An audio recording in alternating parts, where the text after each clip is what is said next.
Hello students, welcome to the channel. आज मैं आप लोगों को इंग्लिश का लेसन 13 सीमाज न्यू पेट पढ़ाने वाली हूँ। ये चैप्टर 2 पार्ट्स में दिया हुआ है बुक में, लेसन 13 और लेसन 14। लेसन 13 में आधी स्टोरी है और लेसन 14 में उसके आगे की स्टोरी है। तो चलिए फर्स्ट पार्ट को शुरू करते हैं।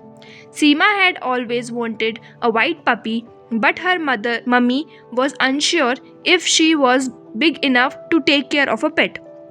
सीमा को हमेशा से एक वाइट कलर का पपी पालना था, लेकिन उसकी मम्मी को ये लगता था कि वो अभी इतनी बड़ी नहीं हुई है कि वो एक पेट की देखभाल अच्छे से कर सके। Mummy, Seema, it takes a lot of time and efforts to look after a puppy. उसकी मम्मी कहती हैं कि सीमा, किसी भी पेट का ध्यान रखना और उसको अच्छे से देखभाल करना में बहुत ज़्यादा समय और मेहनत लगती है।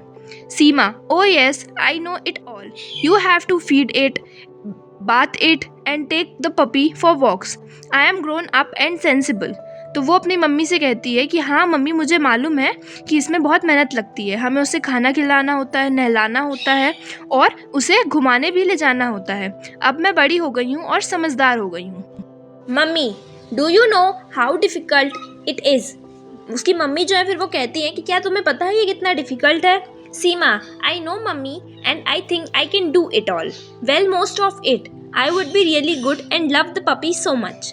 तो वो सीमा जो है इसके रिप्लाई में कहती है कि हाँ मम्मी, मुझे मालूम है ये बहुत डिफ़िकल्ट है और मुझे भरोसा है कि मैं ये कर सकती हूँ और काफ़ी अच्छे से कर सकती हूँ।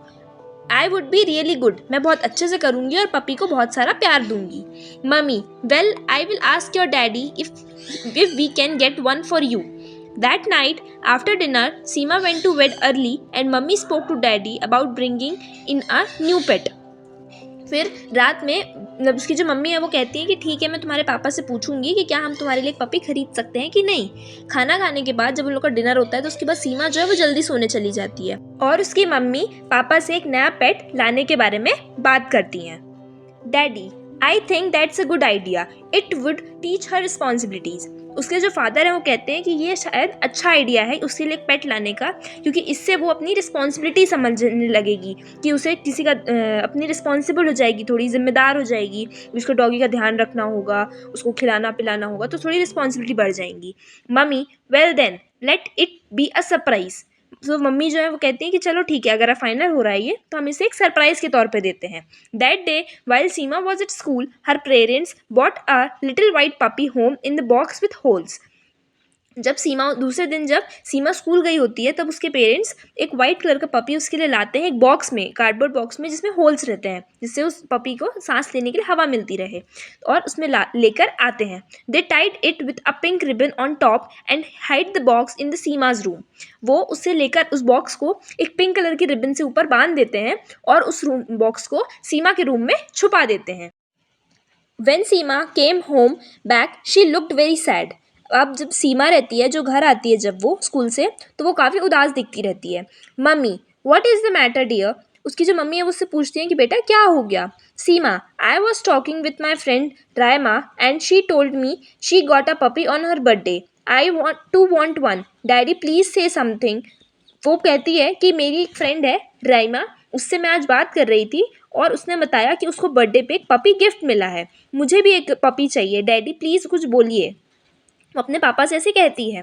Daddy, go to your room and see, I think someone is waiting eagerly to meet you. उसके जो डैडी रहते हैं वो कहते हैं कि जल्दी से अपने रूम में जाओ और वहाँ जाकर देखो, शायद कोई तुमसे बात करने के लिए बहुत ज़्यादा उतावला है, कोई तुम्हारा बहुत देर से इंतज़ार कर रहा है तुमसे मिलने का। Seema was not sure of what to say, but she rushed to her room and found that box tied with a pink ribbon. सीमा जो है वो उसको पता नहीं होता उसको क्या कहना है या क्या है वहाँ पर वो बहुत तेज़ी से दौड़ते हुए अपने रूम की तरफ जाती है और वहाँ पर एक बॉक्स उसे मिलता है जो पिंक रिबन से बंधा हुआ होता है। Seema, something is scratching it from the inside. Seema जो है वो देख कर कहती है कि कोई चीज़ इसके अंदर है जो इसको अंदर से खरोच रही है। स्क्रैच मतलब खरोचना। Mummy, you better hurry up and open it Seema. उसकी जो मम्मी है वो कहती है कि अच्छा होगा कि तुम उसे जल्दी से खोलो और उसके अंदर देखो। There was a great sequel of delight as Seema opened the box and tried to lift the puppy in her arms. उसको ये देखकर बहुत ज़्यादा खुशी होती है कि जैसे ही वो बॉक्स खोलती है उसे पपी दिखता है और वो बहुत खुशी से उसे अपने हाथों पर उठा लेती है। Daddy, Seema, you must be careful while you lift your puppy. Hold him by sliding your hands under his tummy. जो डैडी रहते हैं जब वो उठाती है तो वो कहते हैं कि सीमा तुम्हें बहुत ध्यान से इसे पपी को अपनी गोद में उठाना होगा। ध्यान रखो कि जब भी तुम उसे उठाओ तो तुम इसके पेट के बगल से हाथ रख के रखो, वरना ये इसको चोट लग सकती है। Seema, I will name her Snowy and I will love her forever. Can she sleep in my room? Seema कहती है, सुनने के बाद कहती है कि मैं इसका नाम स्नोई रखूंगी और मैं इससे हमेशा प्यार करूंगी। क्या मैं इसे अपने रूम में सुला सकती हूँ? Mummy, snowy can sleep in a special basket at the end of your bed but you must always remember that it is not a toy. उसकी जो मम्मी ये कहती हैं कि वो जो अपनी एक स्पेशल बास्केट में सोएगी तुम्हारे बेड के बिल्कुल पास, लेकिन तुम्हें ये ध्यान रखना होगा कि ये कोई खिलौना नहीं है, ये एक जानवर है। Daddy, she is now our family member and you must feel responsible towards her. Daddy कहते हैं उसके कि ये अब हमारे एक फैमिली के मेंबर की तरह है और तुम्हें इसके प्रति रिस्पॉन्सिबल, जिम्मेदार होना पड़ेगा, तुम्हें इसका अच्छे से ध्यान रखना पड़ेगा। Seema, sure, I promise I will, she is adorable. Adorable मतलब होता है जो चीज़ बहुत ज़्यादा सुंदर होती है ना, उसको एडोरेबल कहते हैं। तो वो कहती है श्योर, मैं प्रॉमिस करती हूँ कि मैं इसका ध्यान रखूँगी, ये बहुत ही ज़्यादा सुंदर है। अब इसके आगे की स्टोरी हम नेक्स्ट पार्ट में पढ़ते हैं, चैप्टर नंबर 14 में। तो अब हम मिलते हैं नेक्स्ट वीडियो में। Thank you.